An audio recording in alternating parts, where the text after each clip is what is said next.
Hi guys. सो यार आज के इस पॉडकास्ट के लिए मैं बहुत एक्साइटेड हूँ क्योंकि आज आप लोगों के लिए एक बहुत ही मज़ेदार वीडियो आ रही है ये, जिसमें कि हम कई सारी यूनिवर्सिटीज़ के हमारे लास्ट ईयर्स के टॉपर्स को लेके आए हैं आप लोगों के आगे, और आज ये आप लोगों को बताने वाले हैं वो स्ट्रैटेजीज़ जो इन्होंने फॉलो करी, वो गलतियां जो इन्होंने कई स्टूडेंट्स को करते हुए देखा, और अपने एक्सपीरियंस से जो इनके कॉलेजेस में और भी टॉपर्स बैठे हैं कि क्या क्या उन्होंने किया to make it to their dream college. तो भाई आज आप लोगों के आने वाले हैं आगे DU जैट DU ET के टॉपर्स, हमारे IIM इंदौर के टॉपर, हमारे भारती विद्यापीठ, नासी मुंजी मुंबई, IIM रांची, ये सारे बच्चे आपके आगे आएंगे और आपको बहुत सारी एडवाइस देंगे। तो भाई पेन पेपर ज़रूर लेके बैठना क्योंकि बहुत सारी नॉलेज आपको और बहुत सारी इंप्लीमेंटेबल टेक्निक्स आपको यहाँ पे मिलने वाली है। एंड तक ज़रूर देखना क्योंकि आप कुछ भी मिस नहीं करना चाहते और आपको बहुत ही मज़ेदार गाइडेंस मिलने वाली है। कमेंट सेक्शन में ज़रूर बताना कैसा लगा, लाइक ज़रूर करना, और इन सब के इंस्टाग्राम प्रोफाइल्स भी आपको कमेंट सेक्शन में मिलेगी। तो लेट्स स्टार्ट।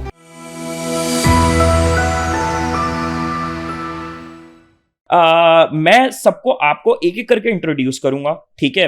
फर्स्टली, सेकेंडली, मैंने यहाँ पे कुछ क्वेश्चंस प्रिपेयर कर रखे हैं आप लोगों के लिए जो कि आप लोगों के लिए काफी रेलेवेंट है और आप शायद जानना पसंद करोगे हमारे इन सारे अक्रॉस टॉपर से अपनी प्रिपरेशन के लिए और अपनी सारी विजन सेट करने के लिए। तो फर्स्ट ऑफ ऑल यार, I really want to thank everyone here कि आप लोग टाइम निकाल के आए। इट्स रियली बिग कि यार तुम लोग सब एक साथ अपने अपने बिजी शेड्यूल्स में टाइम निकाल पे यहाँ पे आए हो, and I mean really from my heart I am so grateful to all of you. मैं सबको इंट्रोड्यूस करना चाहूंगा यहाँ पे सब एक एक करके। So we have Akshat here. Akshat was fourth rank holder at Bharati Vidyapeeth University. After that, we have Satyam here.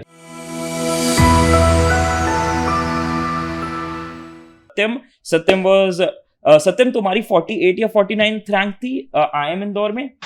Yes sir. उसके अलावा तुम्हारी DU जैट में क्या रैंक थी? मैं हमेशा भूल 149 आई थिंक 145। सो सत्यम हमारे उन स्टूडेंट्स में से जिसने IIM इंदौर और क्या कहते हैं सुखदेव दोनों क्रैक कर दिया था, और फिर भी वो अभी इन दोनों में ही नहीं पढ़ रहा है। He is pursuing his engineering from NSIT। So I mean वो उसके भी ऊपर भी डिस्कशन करेंगे। वी हैव वानी हियर। वानी अगेन, वानी आपकी क्या रैंक थी यार DU जैट में? 154। ग्रेट। अरे वानी तुम्हारे पास तो माइक भी है, ग्रेट यार, professional podcaster. We have Tarun here.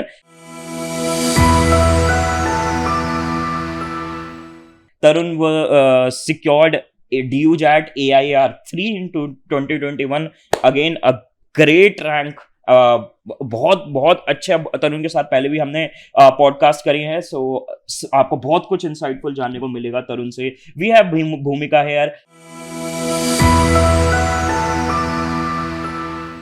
Again IIM Ranchi. भूमिका, आई थिंक आपको IIM रांची के केस में तो रैंक नहीं बताते कि क्या रैंक थी? हाँ, नहीं बताते रैंक।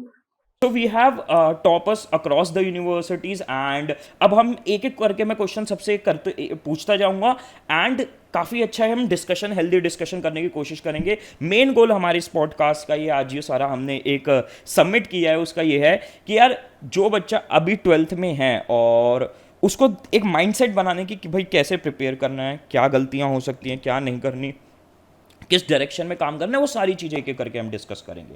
तो यार देखो, मेरा तुम लोगों से सबसे पहला क्वेश्चन जो है वो ये है, smart work versus hard work. कहने का मतलब क्या है, मैं थोड़ा क्लियर करूंगा कि आजकल ना एक बड़ी मार्केट में या फिर एक कहो बच्चों में टेंडेंसी चल रही है कि smart work is the key, smart work is the key. Of course smart work is the key, सब स्मार्ट वर्क के बिना तो कुछ भी नहीं हो पाता। बट कभी कभार बच्चे क्या करते हैं, स्मार्ट वर्क के चक्कर में पढ़ने में स्मार्ट वर्क सोचते सोचते ना वो हार्ड वर्क वाले जो एक होता है, एक सोच होती है, उसको भूल जाते हैं। उनको लगता है भाई smart work is the game, या फिर हार्ड वर्क।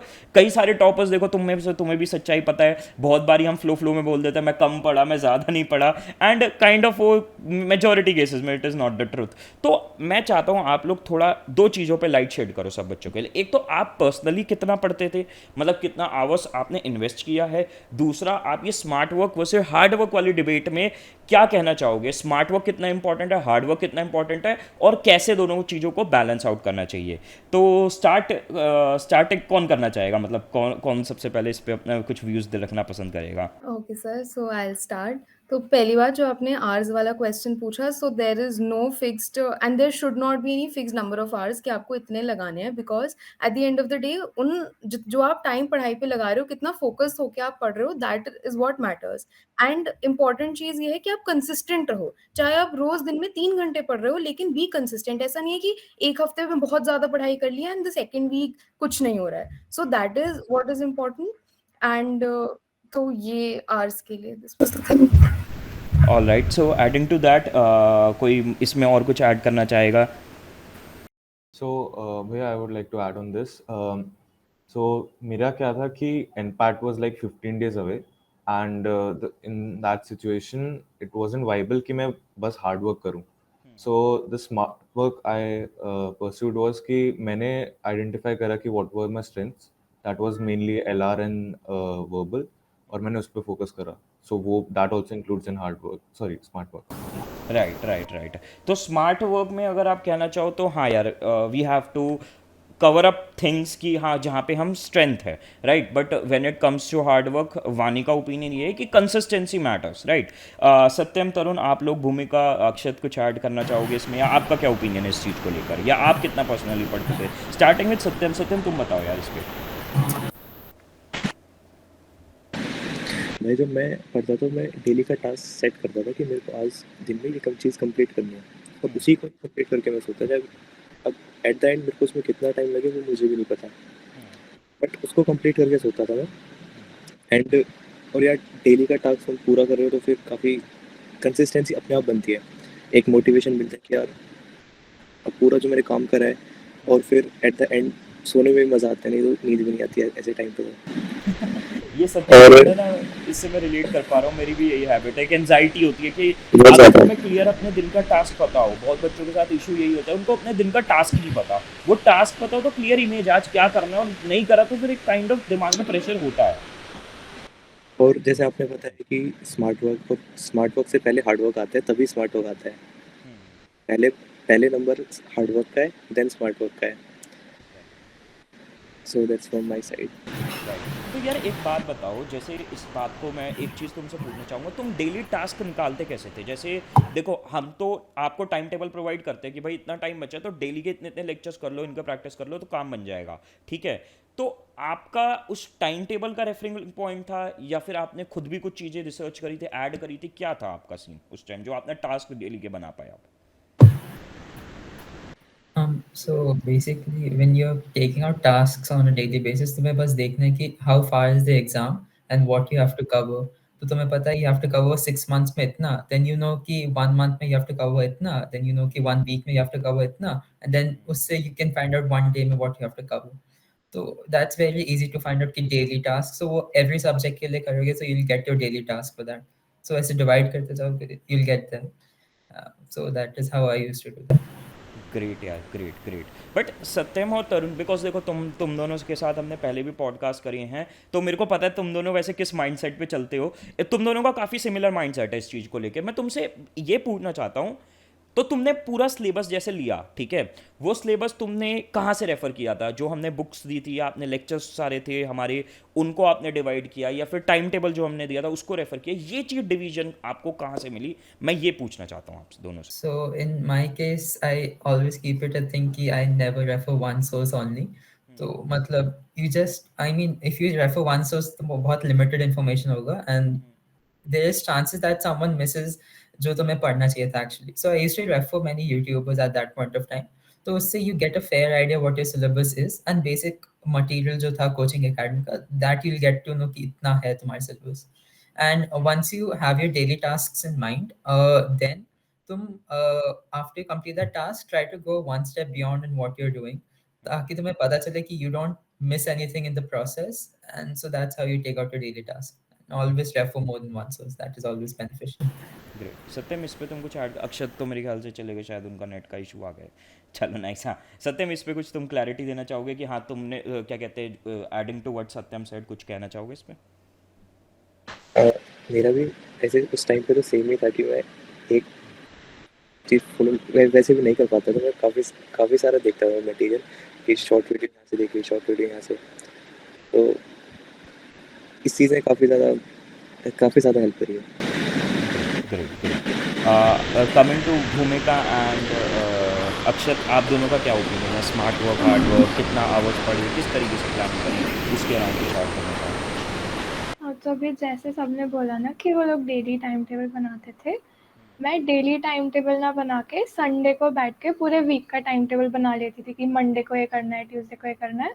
एंड उसमें से वीक के जो लास्ट के 2-3 दिन होते हैं ना, उन्हें एम्प्टी छोड़ देती थी, क्योंकि मुझे पता है मैं जो टाइम टेबल बना उसे पूरा फॉलो नहीं कर पाऊंगी, और जो रह जाता था उन्हें लास्ट के जो डेज खाली छोड़े उसमें कंप्लीट करती थी। Great great. तो अक्षत, इस पे कुछ आप फाइनल एंडिंग नोट पे कुछ ऐड करना चाहो? सर लाइक पूरा संडे को टाइम टेबल वगैरह बनाना और उसको पूरी वीक फॉलो करना, भले ही अगर कम स्टडी आवर्स हो, पर कंसंट्रेट सबसे ज़्यादा चाहिए होता है, तो उसके ऊपर फोकस आता था सर। Nice nice nice. तो And यहाँ one more thing, I had to add on smart work versus hard work कि कोई भी बंदा argue कर सकता है कि cheating is also smart work in the end. So that's why smart work वहाँ पर fail हो जाता है. So you need to hard work at some point of time. And smart work is basically your planning process. कि तुम smartly plan करो. That is basically what smart work means. So yeah. Also one more thing I would like to add, जैसे smart work और hard work की बात हो रही है, so it also depends on how much time is left for the exam. अगर आपके पास बचे ही 10 to 15 days हैं, so you need to work on a smart basis, and जो आपका सेक्शन स्ट्रांग है आप उस पर वर्क करो। अगर आपके पास बहुत टाइम है तो फिर आप हार्ड वर्क अच्छे से कर सकते हो। Right right right. तो सबकी बातों को कंक्लूड करते हुए दो तीन चीज़ें समझ में आई हैं। एक तो जैसे वानी ने एक स्टार्टिंग चीज़ बोली कि यार कंसिस्टेंसी बहुत इंपॉर्टेंट है, ये नहीं, एंड आई बिलीव कि कंसिस्टेंसी के लिए काफ़ी लोग यहाँ, मतलब मेजॉरिटी सब यहाँ एग्री करेंगे, कंसिस्टेंसी इंपॉर्टेंट है। दूसरा, स्मार्ट वर्क को जो मेजरली आप सबने डिफाइन किया, एक वो वाली बात है कि आप स्ट्रैटेजी बना के चलो, स्ट्रैटेजी बना के चलो, वो इंपॉर्टेंट है। और स्ट्रैटेजी में एक इंपॉर्टेंट सबसे पार्ट ये है कि आप पूरा का पूरा अपने सिलेबस को समझो, उसको पूरा टाइम टेबल वाइज बनाओ, अपने डेली या फिर वीकली, जैसे भूमिका ने बोला, भूमिका को वीकली टास्क बनाना पसंद था, बाकी तरुण ने, वानी ने, सत्यम ने बोला हमें डेली बनाना पसंद था। तो इसमें क्या है, अपने आप को समझो, जो तुम्हें शूट करे वो फॉलो करो, ब्लाइंडली किसी को मत फॉलो करो, पर एक प्रॉपर स्ट्रैटेजी और टाइम टेबल होना जरूरी है। एंड अब क्योंकि टाइम टेबल के अराउंड इतनी बात चल रही है, तुम लोगों ने इतना ज़्यादा एम्फेसिस दिया है स्ट्रैटेजी के ऊपर, तो मैं एक चीज़ डिसाइडेड नहीं था, बट तुम लोगों ने कहा है, तो मैं एक नीचे पिन कमेंट में टाइम टेबल अटैच कर दूंगा सारे स्टूडेंट्स के लिए रेफर करने के लिए, कि भाई ये टाइम टेबल आप जाओ, इससे आपको सारे आपका सिलेबस पता चल जाएगा, सारे एंट्रेंसेस का शीट वाइज हम बना देंगे, और फिर उसमें आपका जब जब एग्जाम है तब तक उस हिसाब से डिवीजन करके मैं कह दूंगा अकेडमिक टीम से, हमारे भूपेंद्र सर से, कि वो सब कुछ आपके लिए प्रिपेयर कर दे। तो चलो, अब एक चीज़ है, एक मैं तुम लोगों से क्वेश्चन पूछना चाहूँगा। देखो, शायद तुम में से कुछ लोगों को आंसर करने में प्रिटेंशियस सा लगे कि सर कि यार ये अपने मुंह से हमें तारीफ करनी पड़ रही है अपनी, बट देखो मतलब ठीक है, चलो लेट्स बी प्रिटेंशियस, थोड़ी अपनी खुद की भी तारीफ कर लेते हैं। मेरा क्वेश्चन ये है कि भाई तुम लोगों को क्या लगता है, तुम्हारे पास, तुम्हारे बैच में इतने बच्चे थे, तुम आसपास बैच वालों से भी टच में थे, तुम्हारे फ्रेंड स्कूल के, हर ट्यूशन वगैरह के बहुत लोगों को तुम जानते थे जो तुम्हारे साथ प्रिपेयर कर रहे थे, तो तुम्हें ऐसा क्या लगता है कि तुमने जो किया, जो कि एक डिफरेंशिएटिंग फैक्टर था, जिस वजह से तुम सब रैंक सिक्योर कर पाए पर कोई और नहीं कर पाया, मतलब तुम्हें क्या एक डिफरेंस दिखा, बाकी सब में क्या था वो चीज़? तो who would like to start on this, कि किसके दिमाग में इसके अराउंड कोई आइडिया है? I'll say कि differentiating factor नहीं है, but like people who I saw and who made it with me to the respective colleges, वो they were regular on their tests and the mocks that were uploaded on the portal. Because whenever mock results आते थे, I used to always compare कि where am I standing amongst others. So most of the times they were the same people, and in the end हम जो थे वो सब convert हो गए उनसे colleges in the end. So that is one thing which differentiated them. And second is one important thing that people do is doubt solving groups बनते हैं. So people usually don't go to doubt solving groups agar they don't have doubts, but I used to go to doubt solving groups to check ki what other people are finding difficult, and agar usme mujhe bhi doubt hota tha, then I used to check the solutions for that. So it's not only you have to go to a doubt solving group to get your doubt solved, just look at what other people are finding difficult and usko bhi try karo solve karne ka. बहुत ही interesting यार, बहुत ही interesting points है। तरुण ने basically इस चीज़ को push किया है कि दूसरों को ऑब्जर्व करो। मतलब मेन एक चीज़ ये है कि भाई मतलब बड़ा इंटरेस्टिंग बात बोला कि भाई पोर्टल पे जब रिजल्ट्स आते थे तो दूसरों को भी ऑब्जर्व करना, वो कहाँ स्टैंड कर रहे हैं, डाउट सॉल्विंग ग्रुप में भी ऑब्जर्व करना, मतलब काफ़ी इंटरेस्टिंग चीज़ है कि भाई जैसे मैं बताना चाहूँगा कि हाँ हमारे टेलीग्राम पे डाउट सॉल्विंग ग्रुप्स हैं जहाँ पे कम्युनिटी पूछती है और तरुण उन्हीं की बात कर रहा है, जस्ट टू गिव सब कॉन्टेक्स्ट। इंटरेस्टिंग। तो कोई इस पर कुछ ऐड करना चाहे, अपना पॉइंट और डालना चाहे? मैं ऐड करती हूँ कि जैसे ना बच्चे क्या करते हैं, मॉक टेस्ट दे देते हैं, फिर बस दे देते हैं उसको, बस मॉक टेस्ट दिया और साइड में रख दिया, उसको उठा के भी नहीं देखते हैं फिर से। उसको एनालाइज करना होता है, उसमें जो आपने किया उसमें वो क्वेश्चन कोई गलत हुआ तो वो क्यों गलत हुआ, जो क्वेश्चन आपने सॉल्व नहीं, मतलब जो क्वेश्चन आपसे सॉल्व नहीं हुआ वो क्यों नहीं हुआ, ये बच्चे बिल्कुल नहीं करते हैं। एंड वो बच्चे में पहले मैं भी इंक्लूडेड थी, जैसे मैंने 2020 में भी पेपर दिया था और 2020 में मैंने मॉक टेस्ट दिए थे बट उन्हें एनालाइज बिल्कुल नहीं किया। बट देन 2021 में मैंने ये वाली प्रोसीजर फॉलो करी और काफ़ी ज़्यादा डिफरेंस दिखा उसमें। इंटरेस्टिंग, ऑसम ऑसम यार, नाइस नाइस। इस पे आप लोग कुछ ऐड करोगे? वानी, सत्यम, अक्षत, लावण्य? हाँ जी sir, so what Bhumika said, I think ये mock analyze करना is a very important thing because what some students do is they think of a number कि 20 mocks करने हैं, 25 mocks करने हैं, but even अगर आप 5 या 10 mocks करो, like I did not do many mocks, मैंने 10 to 12 किए थे, but उन्हें अगर आप analyze अच्छे से कर रहे हो, so that is more important than the number of mocks that you are giving. Nice nice. मैं टोटली एग्री करूंगा इस पे, लाइक कि डिफरेंस ज़्यादा कुछ नहीं है, all are preparing with the same test, but जहाँ डिफरेंस आता है गेस दैट इज मॉक्स, कि आप मॉक्स कितना एनालाइज कर रहे हो, कितने ज़्यादा मॉक्स कर रहे हो, and I think that makes a difference. Nice nice nice, great great. Akshat, Satyam कुछ ऐड करना चाहोगे या अपने कुछ और पॉइंट्स ऐड करना चाहोगे? भाई मॉक्स का एक काफ़ी इंटरेस्टिंग पॉइंट निकल के आया है। उसके अलावा तरुण ने बोला भाई दूसरों के डाउट सॉल्व करना, दूसरों के देखना या सॉल्व करना या फिर दूसरों की रैंकिंग्स देखना। इसके अपार्ट कुछ अक्षत, सत्यम कुछ ऐड करना चाहोगे इंटरेस्टिंग?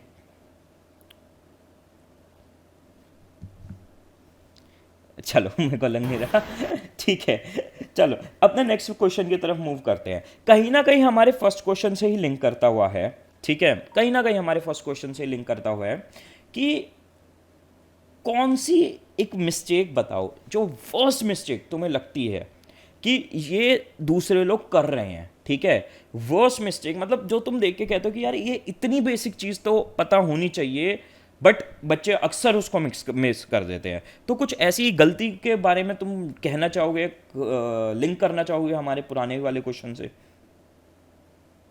स्टार्टिंग ऑफ विद, चलो सत्यम तुम स्टार्ट करो। कोई कुछ कहना चाह रहा था? I'll say one basic mistake people make is they don't try to solve questions by themselves. मतलब उनको अगर if they find a difficult question वो खुद से नहीं करते, they just put it on the doubt solving group and वो try भी नहीं करते. So that's the one basic mistake in which and in exams like IPMAT repetitive questions नहीं आएंगे. There will be something unique to that question. तो उसके लिए you need to try the questions first by yourself. Try it for 1 day or 2 day. अगर नहीं हुआ then you put it on the doubt solving group. ऐसे नहीं कि अच्छा हुआ ही नहीं and you just put it and पता चला कि it's only 2 basic formulas applied. So that is ना तरुण बड़ा अच्छा पॉइंट बोला। I want to add one thing कि you know sometimes I ask students, कुछ बच्चे क्या करते हैं डाउट सॉल्विंग ग्रुप पे, क्वेश्चंस पहली बार ट्राई किया, नहीं हुआ नहीं हुआ नहीं हुआ, भाई बच्चा आया पूरा पेज उठाया, सारे क्वेश्चंस मार्क कर दिए 6-7 और पूरा पेज का फोटो भेज दी ग्रुप पे, लो सर कुछ नहीं हुआ सब सॉल्व करवा दो। तो इट क्लियरली शोज कि यार तुमने वो एफर्ट नहीं मारा, वो धक्का होता है ना, एक मेहनत होता है, एक पसीना आता है कि यार नहीं I have tried my best, कि नहीं हो रहे हैं वो चीज़। It clearly shows when someone does that. तो मतलब बहुत इंटरेस्टिंग चीज़ है and definitely it should be avoided. Sir one more thing that I would like to say कि एक मिस्टेक जो लोग करते हैं कि दे टारगेट अगेन वही कि वीडियोस कंप्लीट, फॉर एग्जांपल अगर किसी कोचिंग में एनरोल किया है तो वीडियोस कंप्लीट करनी है, लेक्चर्स नहीं वो सारे कंप्लीट करने हैं, बट उसके बाद की जो प्रैक्टिस है एंड जो कॉन्सेप्ट ग्रास्प करने वाली चीज़ है they do not focus there. तो जैसे हम पहले टाइम की भी बात कर रहे थे कि टाइम लगाना है भाई, टाइम लगाना है, बट उस टाइम से आपको वो फ्रूटफुल कितना आप टाइम लगा रहे हो वो नहीं देखेंगे। सो सिमिलरली वीडियोस हमने देख ली, लेकिन उसमें से कॉन्सेप्ट हमने कितना ग्रास्प किया, they do not focus on that thing. True true true, मतलब lectures, just watching the lectures doesn't do anything, like कोई फ़ायदा नहीं है सिर्फ लेक्चर्स देखने का। This is always what I used to say, और I like till this date this is my number one point I tell every student कि भाई लेक्चर्स देखना यूजलेस है अगर तुम उसके ऊपर कुछ काम ही नहीं कर रहे हो। नोट्स बनाना, बुक से प्रैक्टिस करना, मॉक्स देना, उसके अराउंड जैसे तरुण ने बोला डाउट्स दूसरों के देखना, अपने डाउट्स पूछना, दूसरों के डाउट सॉल्व करना, that is the most useful thing. So yeah, great point. भूमिका, सत्यम। मैं ऐड करती हूँ कि एक तो आपने बोल ही दिया कि नोट्स बनाना, जैसे नोट्स आप लोग जैसे प्रोवाइड भी करते हो उसकी बात अलग होती है, और जो खुद के नोट्स बनाते हैं ना उसकी बात बहुत ज़्यादा अलग होती है। जो खुद से बनाते हो वो कॉपी देखते ही एकदम याद आ जाता है सब कुछ, तो खुद के नोट्स बनाओ अगर टाइम है तो। और एक और चीज़ थी कि मॉक टेस्ट वाली तो बोल ही दी थी, बच्चे मॉक टेस्ट एनालाइज नहीं करते हैं। राइट। अच्छा भूमिका, एक इंटरेस्टिंग पॉइंट तुमने उठाया है, नोट्स की अगर बात हो ही रही है, थोड़ा बहुत भूमिका इंसाइट्स दोगे कि तुम कैसे नोट्स बनाती है, क्या जनरल नोट्स बनाने के अराउंड क्या माइंडसेट या क्या चीज़ होनी चाहिए? तो जैसे मैंने तो मेनली कॉन्ट्स के बहुत अच्छे से नोट्स बनाए थे। तो जैसे सर वीडियो पर मतलब प्ले कर रहे हैं तो उसके साथ जैसे कोई क्वेश्चन है ना, तो मैं एक रफ नोटबुक रखती थी और एक मेन नोटबुक रखती थी। अब क्वेश्चन को सॉल्व किया, वो क्वेश्चन अगर मुझसे हो गया तो मैं उसको मेन नोटबुक में नोट नहीं करती थी, और अगर लाइक थोड़ा डिफिकल्ट क्वेश्चन आ गया तो उसे नोट कर लेती थी और फॉर्मूले वगैरह थोड़े से लिख लेती थी खुद से। और जैसे रिवीजन का टाइम आता था ना तो बस वो नोट्स रिवाइज करके मैं मॉक टेस्ट देती थी, तो सब कुछ रिवाइज हो जाता था। नाइस यार, nice nice nice nice, great. वैसे नोट मेकिंग के ऊपर मैं कुछ ऐड करना चाहूँगा कि भाई भूमिका ने जो बोला that is completely true. Notes बनाने का स्टाइल हर बच्चे का अलग होता है। हम भी इस साल, हमने लास्ट ईयर आप लोगों के पास ये ऑप्शन नहीं था, बट इस साल हमने हैंड रिटन नोट्स प्रोवाइड करे हैं सारे सब्जेक्ट्स के। उसके बाद भी भूमिका ने जो बोला it hold so much relevance. उस हैंड रिटन नोट्स को प्रोवाइड करने के बाद भी हम बच्चों को कहते हैं अपने नोट्स बनाओ, क्योंकि हाथ से जब तुम खुद लिखते हो वो तुम्हारे माइंड में अलग लेवल पे प्रिंट होता है, और जब तुम उसको देखते हो तो अलग लेवल पे रिकॉल भी देता है। तो इट इज़ सो इंपॉर्टेंट कि आपको नोट्स चाहे कितने भी अच्छे मिल रहे हो, आप जहाँ पे भी एनरोल्ड हो, हमारे पास भी हम बहुत अच्छे नोट्स दे रहे हैं, हम कहते हैं कि बिल्कुल बढ़िया नोट्स आपके, स्टिल अपने नोट्स बनाओ। और बाकी हाँ भैया, हाँ तो इसमें I would give similar point कि मैं क्या करता था कि जैसे संदीप सर पढ़ा रहे हैं, एलआर पढ़ा रहे हैं, डीआई पढ़ा रहे हैं, तो मैं स्टिकी नोट्स लेता था एंड उस पे पूरे जो जैसे sir used to tell us tricks जो जल्दी सॉल्व करने के लिए क्वेश्चन, तो वो मैं स्टिक कर लेता था अपनी बुक में। सो आई गेस ये भी एक वे है कंपेयर टू कि आप एक नोटबुक मेंटेन कर रहे हो पूरा इसके लिए। Interesting interesting, great. मतलब मैं वैसे इसमें ऐड करूंगा, लावण्य ने जैसे बोला लावण्य स्टिकी नोट्स यूज़ करता था, वो भी बहुत इंटरेस्टिंग मेथड है। मैं अपने टाइम में क्या करता था, एक छोटी हैंड डायरी बना लेता था स्पेशली क्वांट्स के लिए। हैंड डायरी का क्या लॉजिक हुआ कि छोटी सी डायरी बना ली, वो डायरी आप कहीं भी कैरी कर सकते हो भाई, ट्रैवल करते हुए रिवाइज कर लिया, कुछ भी करते हुए। मैं वोकैबलरी की हैंड डायरी बनाता था, क्वांट्स के फॉर्मूलाज की हैंड डायरी बनाता था, वो भी एक मेथड है। जो लावण्य ने किया, स्टिकी नोट्स के साथ काम करना थोड़ा ज़्यादा इंटरेस्टिंग मज़ेदार होता है, वो कलरफुल होते हैं, तो वो एक अलग मेथड है। जो चीज़ तुम्हें प्लीज़ करे, जो यूज़फुल हो वो यूज़ करो, है ना। सत्यम कुछ ऐड करना चाहोगे? जैसे मैंने लास्ट टाइम बोला था कि मैं जब पढ़ता था तो मैं पहले लेक्चर देखता था, तब उस टाइम पे मैं नोट्स नहीं बनाता था। एक बार देखा, दो बार देखा, पहले अच्छे से समझता था, देन लास्ट टाइम में तब मैं नोट्स बनाता था। और एक मैं क्या करता था, एक मेन नोटबुक होती थी और एक फॉर्मूला बुक होती थी। फॉर्मूले में जैसे कोई भी इंपॉर्टेंट फॉर्मूला वो सब लिखता था मैं, और उस पर एक वीक में सैटरडे संडे या संडे उसको मैं रिवाइज करता था। ये मेरा हर वीक का काम था कि रेगुलर फॉर्मूला को रिवाइज करना और अपने नोट्स में एक बार देखना। तो बेसिक रिवीजन इससे ये भी कंप्लीट होती है, और ये जो हमने पढ़ा है इस वीक में वो भी कंप्लीट होता है कि एक मैप हो जाता है कि हमने ये कंप्लीट करा है और अब आगे ये करना है और इतना कुछ हमें भी रिवाइज करना है। सो तो इसमें सत्यम तुमने एक बड़ा इंटरेस्टिंग सा पॉइंट बोला है। तुम कह रहे हो कि तुम एक लेक्चर को कई कई बारी देखते थे, तो क्या जब मतलब तक समझ ना आए, जब मैं तक ये समझ कहना ना चाह आए। रहा था कि क्या एक बारी में समझ नहीं आता, तो यानी नहीं नहीं होता है कि हाँ तुम देख, मैं बड़ी इंटरेस्टिंग यार सत्यम ने बात बोली है। बच्चे कभी कभार क्या होता है, बड़े ना फ्रस्ट्रेट हो जाते हैं, वो कहते हैं भैया यार लेक्चर देख लिया समझ नहीं आया। अब उन्हें लगता है जो टॉपर है वो भाई साहब उसने लेक्चर देखा ही नहीं था, उसने तो आधा लेक्चर देखा था, बचा आधा को था, उसे खुद समझ में आ गया था। पर सत्यम ने कितना इंटरेस्टिंग पॉइंट उठा के दिया है कि नहीं भाई मेरे को भी चाहे दो मुझे दो तीन आता हो, तीन बार। हाँ जी। चाहे आता हो। और जैसे मैं अपने 11th-12th की बताऊँ, मेरे को केमिस्ट्री बिल्कुल पसंद नहीं थी। I hate chemistry. और वो मेरे पास बुक अभी तक रखी हुई है। और केमिस्ट्री मैं उसको 3-4 बार पढ़ चुका हूँ, 11th-12th वाली वो। और अब मैं बायोकेमिस्ट्री पढ़ रहा हूँ।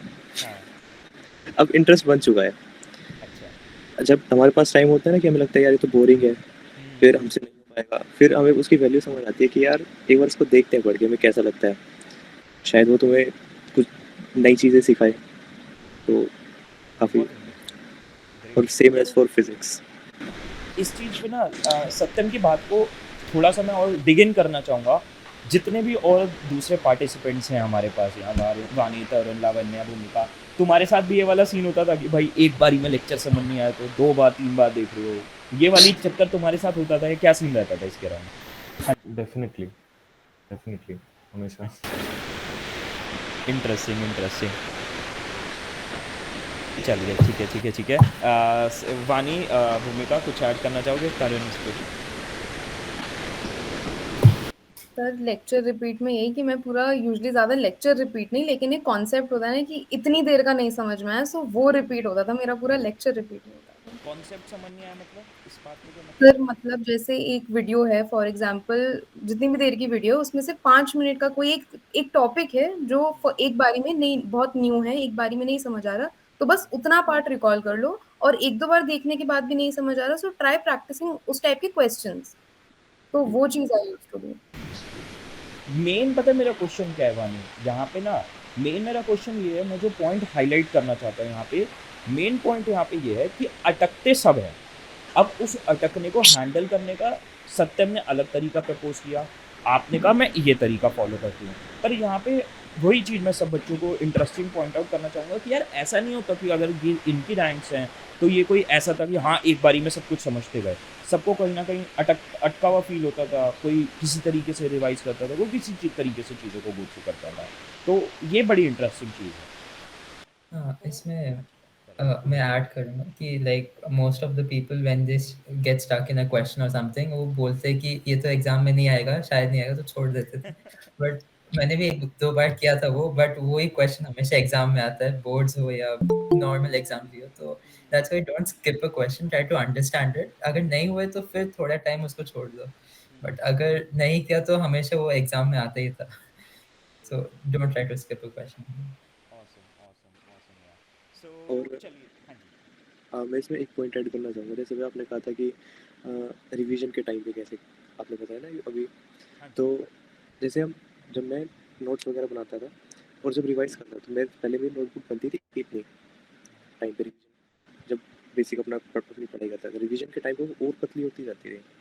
और जैसे कहते हैं ना कि हमने बेस्ट मटेरियल दे रखा है, चीज़ अच्छी है, बट तुम हैंड रिटन बनाओ, नहीं तो तुम लेक्चर देख के फिर नोट्स पढ़ोगे, पढ़ने बैठोगे ना, कुछ नहीं होगा। ये समझ लो तुमने नेटफ्लिक्स देखा है एक तरीके से, कोई डिफरेंस नहीं होगा। तुम लेक्चर देख के और फिर बस हाँ चलो हो गया मैंने पढ़ लिया, क्वेश्चन करने बैठ के, ऐसे नहीं, ऐसे ना तुम्हें कॉन्सेप्ट समझ आए ना तुमसे क्वेश्चन हो। बिल्कुल पॉइंट की बात है, रिवीजन रिवीजन करो, चाहे 1 बार 2 बार 10 बार, जितना रिवीजन करोगे उतना बड़े कॉन्सेप्ट तुम्हारा बनेगा, और ना तुम उसे कभी फिर भूलो अपकमिंग फ्यूचर। तुम समझा भी सकते हो ऐसे, ऐसे सीखो यार, एक ही बार पढ़ लो, फिर एक बार मेहनत कर रहे हो, बार बार कौन करता है। यार सत्यम तुम्हारी ना एक बड़ी खासियत बताता, तुम्हारे साथ पुराने भी पॉडकास्ट हुए थे, तुम ना यूट्यूब पे या टीचर बनो ढंग से, तुम डांटता बड़े अच्छे हो, तुम्हारी टोन में ना वो होती है कि हाँ भाई बता रहा हूँ मैं तुझे ऐसे करना है। सो ये बड़ी इंटरेस्टिंग चीज़ है। तो मूविंग ऑन, हमारा नेक्स्ट क्वेश्चन। भाई देखो, जैसे मैं तुमसे 2 चीज़ों पे बेस्ट एडवाइस तुम्हारी लेना चाहूँगा, ठीक है? आप लोगों ने नोट्स के अराउंड बात करी, कंसिस्टेंसी के अराउंड बात करी, प्रैक्टिस के अराउंड बात करी, ठीक है? तो मैं आपसे एक जनरल एडवाइस लेना चाहूँगा और स्पेसिफिक एडवाइस भी, जैसे कि अब हमारे नए कोर्स के एनरोल्ड स्टूडेंट्स हैं, पॉडकास्ट उनके पास भी जाएगा, जो 2022 के एनरोल्ड स्टूडेंट्स हैं उनके पास भी जाएगा, जो बच्चे कहीं और एनरोल्ड है, राइट। तो पहली चीज़ आप लोगों की तरफ से बेस्ट एडवाइस हमारे कोर्स के एनरोल्ड स्टूडेंट्स के लिए कि भाई उनको क्या चीज़ हमारे कोर्स से बेस्ट लेनी चाहिए, फॉलो करनी चाहिए। और दूसरा पॉइंट कि कोई दूसरे अगर कोई कहीं ना कहीं से पढ़ रहा है उसके लिए क्या बेस्ट एडवाइस, मतलब आप लोगों की तरफ से बेस्ट एडवाइस इन दोनों पर्सपेक्टिव से मैं लेना चाहूँगा। तो स्टार्टिंग ऑफ कौन कोई who would like to start? Sir तो या भूमिका को कौन चलो भूमिका आप बोल लो, आप बोल लो, आप स्टार्ट करो। अच्छा ठीक है। हाँ। तो मैं कह रही थी कि जैसे मैंने गलती करी थी, वो पहले मैं कोर्स वाले स्टूडेंट्स के लिए एडवाइस बताती हूँ। तो ग्रामर की जो वीडियोस थी, मैंने सोचा था ग्रामर ही तो है, लास्ट के 15 दिन में बिंज वॉच कर लूँगी सारी वीडियोस। और जब वो टाइम आया मैंने बिंज वॉच करना शुरू की, एक दिन में 3-3 4-4 वीडियोस। तो इतने सारे रूल्स होते हैं ना, वो बहुत ज़्यादा ओवरवेलमिंग हो जाता है और समझने की जगह मैं ज़्यादा कंफ्यूज हो गई। तो ऐसा मत करना, कॉर्न्स के साथ साथ ग्रामर की भी वीडियोस देखते जाना, सिर्फ कॉर्न्स ही नहीं है, वर्बल एबिलिटी पे भी ध्यान देना। और एक जनरल एडवाइस है कि न्यूज़पेपर रेगुलरली पढ़ो, क्योंकि तुम न्यूज़पेपर पढ़ोगे ना, उसमें जो एडिटोरियल सेक्शन है उसको पढ़ो। उससे एक तो तुम्हारा जो कॉम्प्रिहेंशन आते हैं वो सॉल्व करने की मतलब थोड़ा अच्छा सॉल्व कर पाओगे उसको, और एक वोकैबुलरी बढ़ेगी। प्लस इंटरव्यू के लिए ना करंट अफेयर्स और जनरल नॉलेज वो भी बढ़ेगा। तो कंसिस्टेंसी न्यूज़पेपर पढ़ने में भी मेंटेन करना। इंटरेस्टिंग। भूमिका के Um, पॉइंट को मैं लावण्य एक सेकंड आते हुए एक चीज़ मैं भूमिका के पॉइंट में बोली हुई हाईलाइट करना चाहूँगा। वट भूमिका said is true for almost every subject. होता क्या है, कभी कभार कोई बच्चा होता है वो कहता है यार मेरे को क्वांट सैलड ये बहुत पसंद है, वो एकदम उसको खींच देता है, कहता है जीके पे या वर्बल पे आखिरी में आएंगे।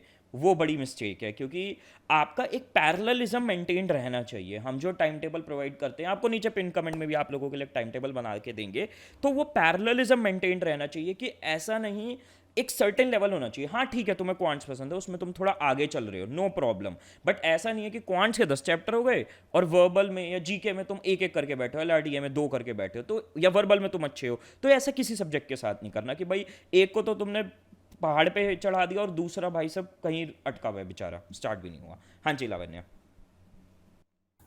मेरा पॉइंट भी बहुत सिमिलर था जो अभी भूमिका ने बोला कि स्टार्टिंग में जो सब्जेक्ट्स बहुत बोरिंग लगते हैं ना, या जैसे न्यूज़पेपर पढ़ना बहुत बोरिंग है, वो कैब बहुत बोरिंग है, वो स्टार्टिंग में लगते हैं ये छोड़ते हैं बाद में कर लेंगे, अभी कॉन्ट्स कर लेते हैं। बट जब बाद में लगती है मॉक्स में बिकॉज ऑफ वो कैब और बिकॉज ऑफ जीके, तो तब समझ आता है नहीं, थोड़ा कंसिस्टेंसी चाहिए थी इसमें। राइट।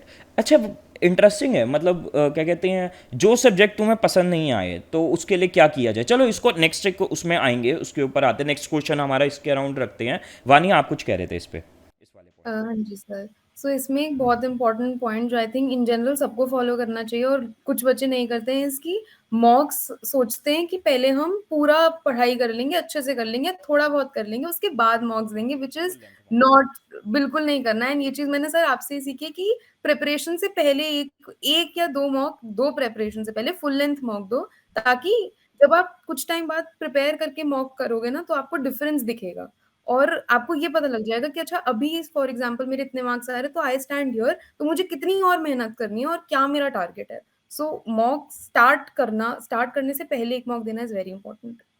स्टार्ट करने से पहले जैसे मैं एडवाइस देता हूँ अपने स्टूडेंट्स को भी, स्टार्ट करने से पहले, स्टार्ट या फिर करने के हफ्ते 10 दिन 15 दिन में एक मॉक दो और रेगुलर फुल लेंथ मॉक देते रहो, इरिस्पेक्टिव तुम्हारा कितना सिलेबस हुआ है। क्योंकि eight the end of the day aptitude exam है, ठीक है, अब मेजोरिटी एप्टीट्यूड एग्जाम है। अब सी सेट इस साल हो रहा है, ठीक है, दैट्स अ डिफरेंट स्टोरी, पर उसमें भी एप्टीट्यूड पार्ट है।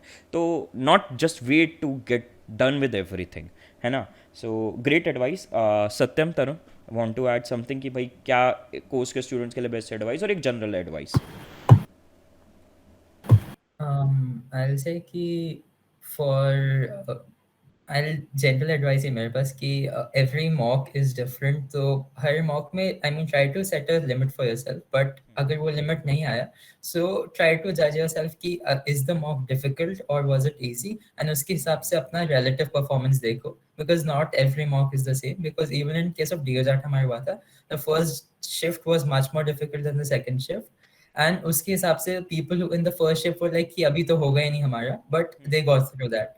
So that is one thing, and the second advice is like advice तो मिलते रहेगा, पढ़ लो अभी टाइम है तो नहीं तो तरुण कह रहे पॉडकास्ट खत्म करो, बहुत एडवाइस दे दी, अब जाके पढ़ो। चलो interesting. Satyam, want to add something to it? मैं इसमें यही कहना चाहूँगा कि अभी स्कोर मत देखना कितना आ रहा है, ये देखो कि तुम कितने क्वेश्चन सही कर पा रहे हो, और जो क्वेश्चन नहीं हो रहे हैं ना उसको एक लिख लो, उसको सॉल्व करो, और यूनिक कि एक बार लगाया वो क्वेश्चन बस एक बार हो गया कि हाँ ठीक है करा था, कर लिया मैंने, उस क्वेश्चन को एक बार 4-5 बार कर लेना कि तुम्हारे वो दिमाग में बैठ जाए अच्छे से।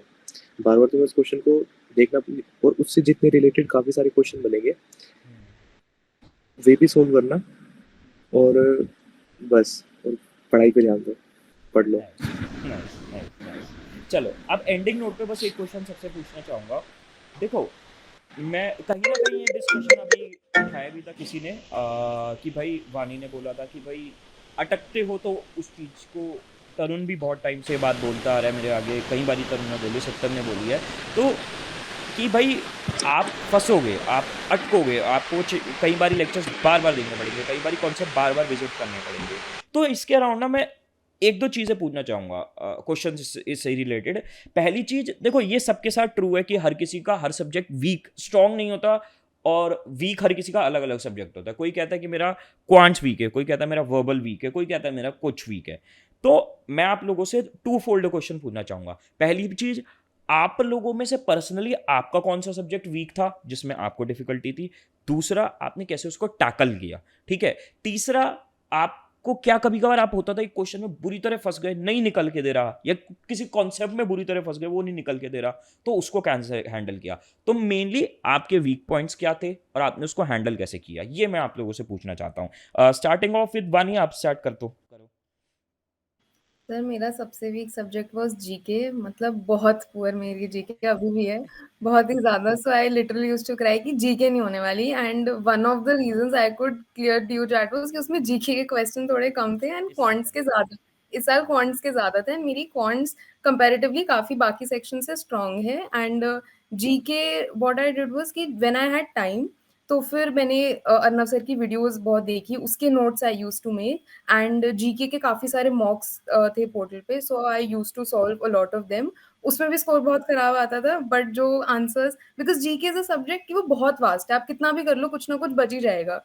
तो फिर वो मैंने अपनी कंटेंट को लिमिटेड रखा जो मॉक्स थे उसमें, एंड जो वीडियोस थी उससे आगे I did not go very much, because I knew कि इसमें इफ आई बहुत ज़्यादा टाइम अगर मैं दे दूंगी तो जो बाकी मेरा स्ट्रॉन्ग सब्जेक्ट है उसको, मतलब मैंने उसको स्ट्रेंथन करने में ज़्यादा फोकस किया था। Nice nice nice nice. Tarun, इस पे आप कुछ कमेंट करना चाहो? मैं कहूँगा सबसे the weakest subject would be English, not because कि इंग्लिश हम रोज बोलते हैं वो तो ठीक है, but like the exam level proper formal English वो मोस्टली किसी का भी, हाँ किसी का भी अच्छा नहीं होता, तो एवरीवन थिंक्स कि आता है बट एंड में पता चलता नहीं आता है। सो दैट थिंग वो जब when you read the rules and everything तो तुम्हें पता चलता है। So I was weak in that because first second mocks में तो बहुत गंदा आया था उस पे। तो उसको basically for that subject you just need to revise that every day, it's not something you have to रट्टा नहीं मारना उसमें, बस you just read the rules every day, वो बैठ जाता है, देन इजी हो जाता है questions. So that is how I tackled word. मेरा इसमें पता मेन पॉइंट क्या है, जैसे तुमने कहा यार मेरी वर्बल वीक थी, ठीक है, एक वो नहीं होता सब्जेक्ट में मन ही नहीं लग रहा, बच्चे कहते हैं यार जीके के लिए वानी ने जैसे बोला, वर्बल के लिए जैसे तुमने बोला कि बच्चे कहते हैं यार मन ही नहीं लग रहा है, तो उसका क्या है, मतलब मन जो है उसका क्या करे, क्या करा था तुमने काइंड ऑफ? इसमें कुछ कर नहीं सकते, मतलब मन नहीं है फिर भी तुम्हें पढ़ना है, because if you want to pass the exam in the end तुम्हें करना है, अगर बिकॉज अभी नहीं करोगे तो एंड में करना पड़ेगा। तो इससे अच्छा धीरे धीरे छोटे छोटे पोर्शंस में लो, and then just keep doing it, put it between two subjects that you like. So मुझे अगर English and Maths पसंद है, I do Maths, थोड़ा सा GK किया, and then I jump to English. तो वो dilute हो जाता था. So that is one way you can. तो इसके लिए मेरा भी मतलब जीके बहुत मुझे स्टार्टिंग में बोरिंग लगता था, बट क्या हुआ था कि क्योंकि I am a huge fan of Arnab sir बहुत अच्छे से जीके पढ़ाते थे, तो इट वाज वेरी रिफ्रेशिंग कि आफ्टर आप कॉन्ट्स पढ़ रहे हो, ये सब पढ़ रहे हो, फिर अर्नब सर वीडियोस दिखाते थे, so it was kind of refreshing and you have to make the subject थोड़ा इंटरेस्टिंग. वो अपने आप नहीं हो जाएगा interesting, you have to make it. So मैं क्या करता था कि मैं कोशिश करता था कि रैंडमली मैंने इन शॉर्ट्स डाउनलोड करा था एंड मैं बस स्क्रॉल करते जाता था रैंडमली. तो इससे क्या होता था कि हैबिट बन गई कि मैं अगर इंस्टा खोल रहा हूँ उसकी जगह मैं इन शॉर्ट्स खोल के बस स्क्रॉल करते रहता था. तो इससे ये होता था कि अब कुछ कंटेंट कंज्यूम तो करना है, बोर हो रहे हो तो वही पढ़ ली. तो ऐसे इंस्टॉलिंग अ गुड हैबिट. मतलब तरुण और लावण्य की बात को सम अप करते हुए एक बड़ा इंटरेस्टिंग पॉइंट है. पहला पॉइंट तो ये काइंड ऑफ हो गया, तरुण ने कहीं ना कहीं एक तरीके से डायरेक्टली बोल दिया कि भाई ठीक है, नहीं पसंद आ रहा, करना तो पड़ेगा ही ना, क्या कर सको, you don't have any option, मनाओ मन को. ठीक है. एक बड़ी इंटरेस्टिंग मैं बात बताना चाहूँगा, एक शेयर करना चाहूँगा सारे व्यूअर से.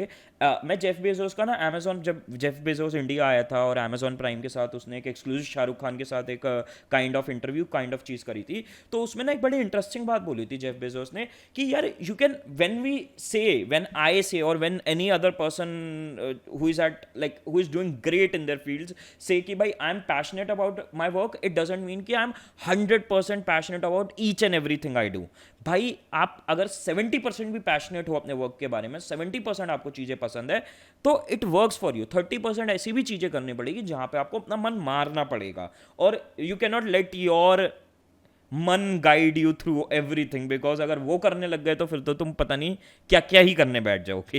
तो not your way shouldn't be that, right, कि भाई आप मन की सुन रहे हो, कभी कभार मन मारना पड़ता है. और जैसे लावण्य ने सेकंड पॉइंट ऐड किया, बड़ा इंटरेस्टिंग, अगर तुम्हें 100% ही तुम्हारा मन नहीं कर रहा, 100% ही तुम्हें चीज़ें नहीं पसंद आ रही, तो यानी तुमने चीज़ों को इंटरेस्टिंग बनाया नहीं है अपने लिए. इंटरेस्टिंग बनाने का तरीका, जैसे लावण्य ने एक मेथड सजेस्ट किया कि जीके के लिए उसने इन शॉर्ट डाल ली, वोकैबुलरी के लिए तुम कहीं के ऐप्स आती हैं प्ले वाली, वो डाल लो. ठीक है. या फिर तुम चीज़ों को कॉन्सेप्चुअली समझो, ग्रामर को कॉन्सेप्चुअली समझो, क्वांट्स को कॉन्सेप्चुअली समझो, चीज़ें अपने आप मज़ेदार इंटरेस्टिंग लगने लगती हैं. तो ये एक बड़ा इंटरेस्टिंग पॉइंट है.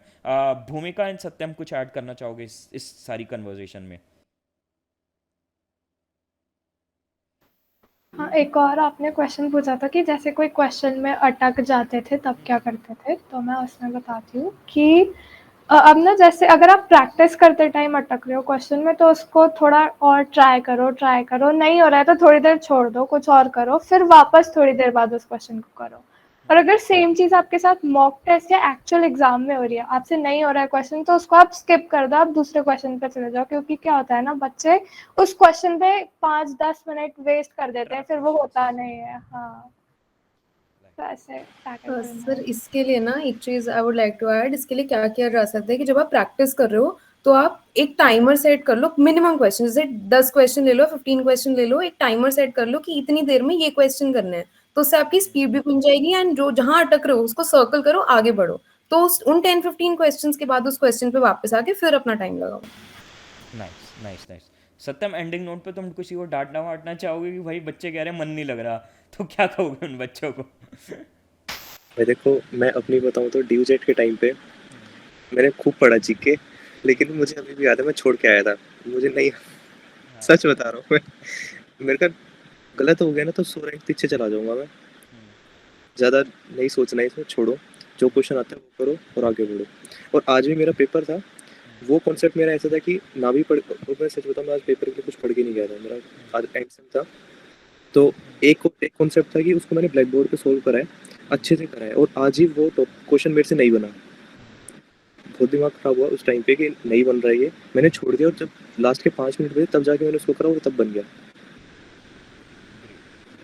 मतलब एग्जाम के लिए वही स्ट्रैटेजी है कि एग्जाम में मत पढ़ो क्वेश्चन से, पर जब तुम नहीं, मतलब जब तुम एक्चुअल पढ़ाई करने बैठो तो क्या करना है, लड़ाई करनी है उस क्वेश्चन से, तब क्या करना है, या उस सब्जेक्ट छोड़ दो, उस टाइम पे छोड़ दो. जब तुमसे नहीं बन रहा ना, उसमें ज़्यादा अड़ो मत उस चीज़ पे, आगे बढ़ो, आगे दूसरे क्वेश्चन सोल्व करो और भी हैं, वो भी बुला रहे थे, उनके पास ये जाओ, तुम उनको सोल्व एग्जाम के करो। कॉन्टेक्स्ट में क्लियर करना चाहूँगा, एग्जाम के हाँ, कॉन्टेक्स्ट में बात कर रहे हो।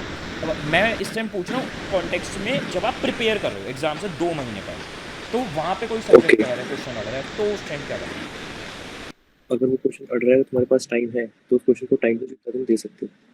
तब मत दो कि जब तुमसे नहीं बन रहा हो क्वेश्चन, बाद में दे देना, चाहे 15 मिनट बाद देना, चाहे 2 मिनट के लिए 2 मिनट का ब्रेक ले लो, ब्रेक लेके दोबारा एक बार रिज्यूम करना, तब शायद बन जाए। एक बार कॉन्सेप्ट देख लेना, क्योंकि तुम्हारे पास तब टाइम होगा, तब कोई जल्दीबाजी नहीं है ना, तुम्हें कोई देख रहा है। कॉन्सेप्ट देख लेना, क्वेश्चन दोबारा ट्राई करना, बन जाएगा। नहीं बने तो डाउट सॉल्विंग ग्रुप है, टीचर्स को लेकिन बस प्रैक्टिस एक बार तुम लिख लेना। मेरे भैया थे, वो क्वेश्चन चेक करते थे मुझे बताने से पहले, अगर नहीं मिलता था ना तो मेरे को बहुत सुनाते थे। अच्छा लग रहा है तुम्हारे वो भैया चेक तो वो चेक करते थे कि हाँ दिखा, मैं बोलता हूँ भैया मुझसे क्वेश्चन नहीं बन रहा, वो पहले क्वेश्चन नहीं देखते तो बोलते थे तूने कहाँ करा है, पहले ये दिखा। एक पेज 2 पेज तो कुछ होता नहीं था, शायद अगर 3-4 पेज भरे हो ना, तब भैया को लगता था कि हाँ इसने कुछ ट्राई करा है, नहीं तो नहीं। तब जाके मेरे को आंसर बताते थे, नहीं तो। और अगर भैया भी ना हो तो पापा तो बिल्कुल लग रहा है तुम्हें सारे इंजीनियर है भैया। डांटने की आदत आई है ना, वो तुम्हारे घर वालों ने तुम्हें बहुत डांटा चलो ग्रेट यार, ग्रेट ग्रेट।